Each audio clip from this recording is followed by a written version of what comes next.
God, dog. Mm. Mm, mm, mm. One Piece chapter 813. Whew. Man. Oda sure as hell knows how to pay shit off. So let me get this shit straight. Let me get this straight. So my dude was really planning all this shit all the way back, and what All Along Park was like chapter 70s, somewhere around there, 70s. Because I know that they got to Lug Town around chapter 100. So you mean to tell me that Oda planned this shit way back then? You mean to tell me that when they went to Jaya,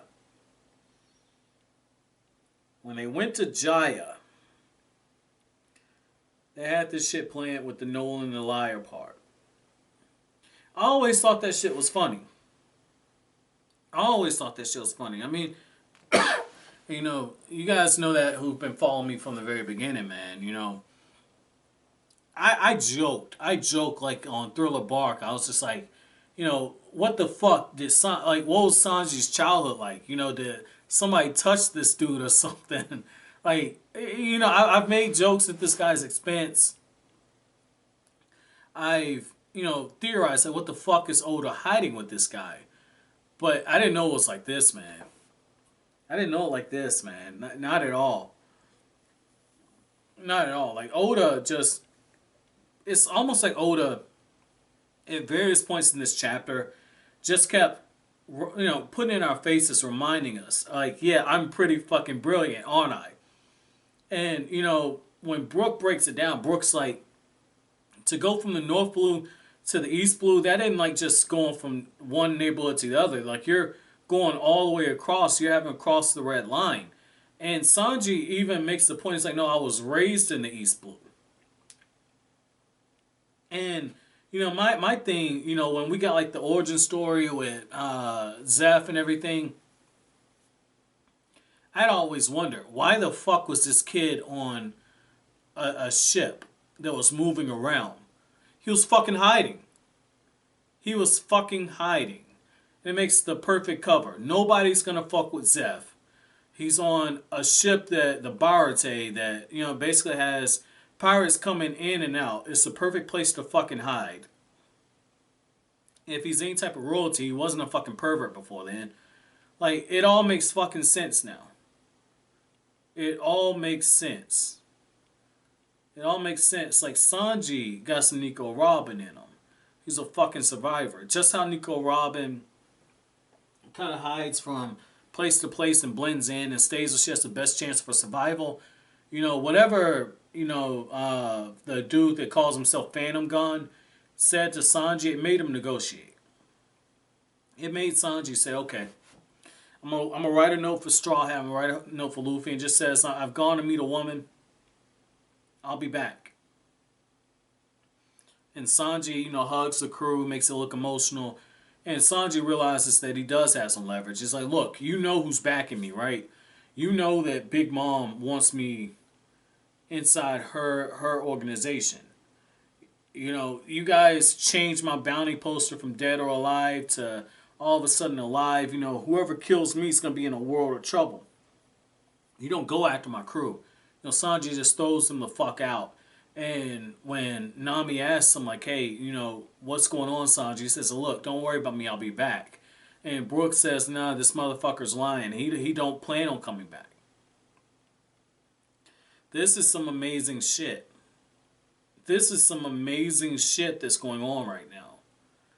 Like, Sanji has just hit that point where, I wouldn't say he's a villain, I'm not saying that, but, you know, Sanji is like a tragic hero now. And he even tells Nami, he says, I never meant for my past to harm the crew. Forgive me. You know, Sanji feels like he's being marched off to death. He's not going to die. And he even tries to burn the fucking invitation. Like, Sanji, you know, he does clear some answers for me. I was just like, well, he had to have known that he was being birthed off to marry. And he says, well, I would have married someone I've never even met. And it's like, okay, Sanji didn't know about this. And I'm guessing, maybe this is Big Mom trying to, get the Straw Hat crew in because they're too much of a problem. Because, Capone does say if you're going to navigate these seas, man, you gotta make an alliance with one of the emperors. And I like to liken it like this, man. I like to liken it like this. I got these two cousins. And they're in a city that has some issues with gangs. So, like, when we were growing up, my mom would never let me stay with them. My mom would never let me stay with them, and it's because of the gang problem. And so, I would, continue going to school and getting good grades, and I got involved in sports and, reading and all this extracurricular activity stuff. And my cousins, they sold drugs, they got involved in the gang stuff.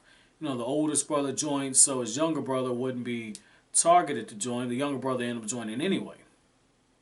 And it's one of those things like, you don't have a choice. In the case of the older brother, he ends up doing a prison bid for the younger brother because he takes the rap for him. And so, in life, there's sometimes, situations, it's not black and white. Sometimes things are out of your control. And I feel like this is the place where Sanji's at right now. Sanji wants to protect the crew, but he's made his own mess. He's made his own mess. And, for Sanji, like he says, he has to face it head on. And so now I'm looking at this, I'm going, okay, obviously they're setting up Luffy versus Big Mom. I mean, Oda is going to continue coming back to this. And I guess, they're building Kaido up as this fucking monster. So I get it. As Luffy is now, he's probably not kicking Kaido's ass. So maybe Big Mom would be good training for him. Okay, I can see that. But it's just like you got two people riding on your ass now. And I guess in order for Luffy to zero in on Kaido, he needs to take down Big Mom.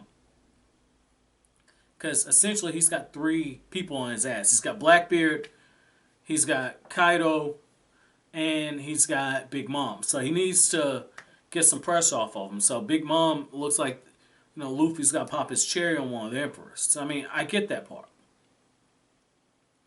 But I feel like because this is Sanji's past, this can be one of those scenarios where it's like your past meets your present and it meets your future. What Sanji does here is going to determine where his character ends up. I didn't even realize this shit, but Sanji is on his own hero's journey. And it makes sense because I've always said each of the Straw Hats could be a leader of their own crew. They could be a main character to their own story. And so they're all following their own hero's journey. Sanji's going into his inmost cave now. He's about to be tested. He's about to be tested. Jesus fucking Christ. And I just switched over to being Team Zoro. Jesus fucking Christ. Jesus Christ. What is Sanji's response to this shit gonna be? I'm fucking interested. I thought I was gonna be bored with this arc. I'm fucking loving this shit that's being set up, man. But, let me know what you guys think down in the comment section below. But as always, guys, if you like anything I had to say, don't forget to comment, rate, subscribe, and share. Thank you so much for watching all the way to the end. Have an awesome day, guys.